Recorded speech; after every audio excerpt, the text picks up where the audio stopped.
Sean todos bienvenidos a una nueva edición de su podcast preferido, Descubriendo la Historia, con su servidor Carlos Ramírez y David Villarreal.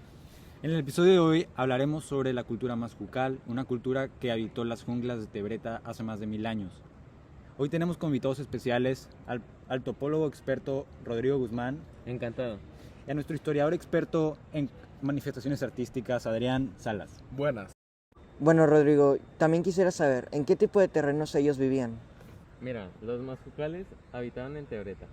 Era un terreno frondoso con árboles de jungla habitado por muchas especies de animales y de plantas. Tebreta era llamado así gracias a que Tebre en mazcucal significa agua y ta lugar. También era llamado así debido a sus frecuentes lluvias y a sus inundaciones comunes, que obligaban a los habitantes a vivir en los árboles. Rodrigo, y cuéntanos, ¿cómo la ubicación geográfica se relaciona con la economía de Tebreta? Primeramente, su economía se basaba principalmente en la agricultura y la caza. Ellos plantaban en su mayoría cuisil, que en nuestro idioma significaría fruta fresca, que era muy dulce y a todos les encantaba. Los trueques eran su principal sistema de pago. Estos trueques se realizaban entre líderes de las comunidades de un árbol por varios recursos que cada comunidad ocupaba. Wow, eso es muy interesante, ya que para mí la ubicación influye mucho en la economía y en la cultura en general. Oye David, cuéntanos, ¿cómo se estructuraban política y socialmente? Bueno, su estructura política y social consiste en 5 árboles principales. Cada árbol cuenta con un líder que normalmente es el más viejo y sabio de este. Ellos son los que hacen los trueques hacia las demás comunidades. Cada 1000 ciclos del Caliopolo, que significa sol en español, se juntan para ver quién va a representar a los 5 árboles contra las demás civilizaciones. Debajo de los líderes existen los generales de rama. En cada árbol existen 25 ramas, que es donde la gente común vive. La gente común es la clase obrera que trabaja y recolecta recursos para mantener a la civilización. Vaya, eso es algo muy interesante. Oye, Adrián, ¿y tú qué tienes para contarnos sobre las manifestaciones artísticas? Bueno, pues las hojas de los árboles eran picadas con ramas. Muchas veces de estos se hacía arte, pero específicamente se enfocaban a hacer máscaras. Además, con los frutos coloridos se utilizaban como graffiti para las casas. Muchas veces utilizaban los huesos de los animales para hacerse arreglos en el cabello. Además, tienen una fiesta cada 100 ciclos del Caleopolo, festejando a Tebrezón, que es el dios que les provee el agua. Además, a Jonduán por la vida. Este día se conoce como Jontebarí, que significa Día del Padre, refiriéndose a la vida y el agua. Su baile tradicional se hacía mientras saltaban de una rama en un árbol hacia el otro, es decir, de una rama hacia otra.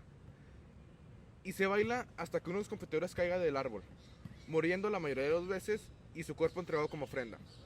Cabe resaltar que este baile se hacía muchas veces el mismo día del Jontebarí.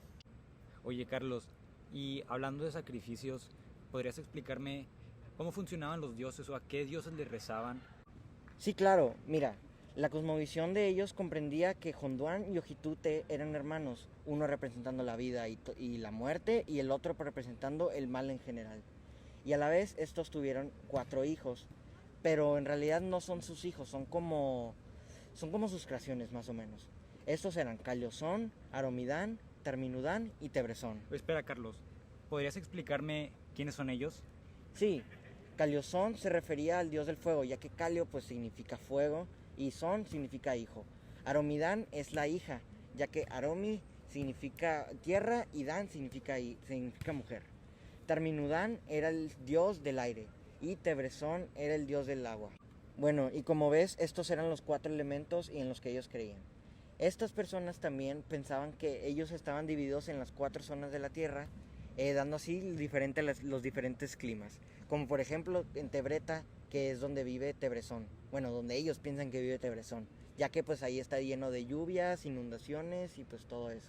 Con estos mismos dioses también se podría explicar sobre los fenómenos naturales, como por ejemplo las tormentas, que según ellos, sus creencias, piensan que cuando Jitute se esté peleando con su hermano, empieza a llorar mucho Tebrezón, y eso hace que pues llore y llueva mucho en la zona. También los terremotos, que Aromidán es la persona que los causa, ya que pues cuando cuando camina o cosas así, es cuando ocurren los terremotos. Bueno, ¿y los demás dioses en qué tipo de zona vivían? Mira, déjate explico. Caliosón, como era del fuego, vivía en zonas más desérticas y más calurosas. Aromidán, como era pues el de la roca y el de la tierra, vivía en zonas más montañosas y más rocosas así. Este Terminudán vivía en zonas más planas como valles donde había mucho viento. Y pues Ojitute, él como era el dios del mal, vivía en lo que ellos llamaban el inframundo, pero en realidad no era el inframundo, nomás le decían el mundo de abajo, que era donde todo lo malo sucedía. Y Honduán se decía que vivía en el cielo y que sus lunares y todas esas cosas eran las estrellas. Y pues sí, básicamente en eso ellos creían. Wow, muy interesante y muy extensa esta cultura. Bueno, y con esto terminamos esta nueva edición de tu podcast favorito, Descubriendo la Historia. Y bueno, queremos darle gracias a nuestros invitados, Adrián Salas Muchas gracias por la invitación. y Rodrigo Guzmán. Fue un gusto, muchas gracias. ¡Hasta luego!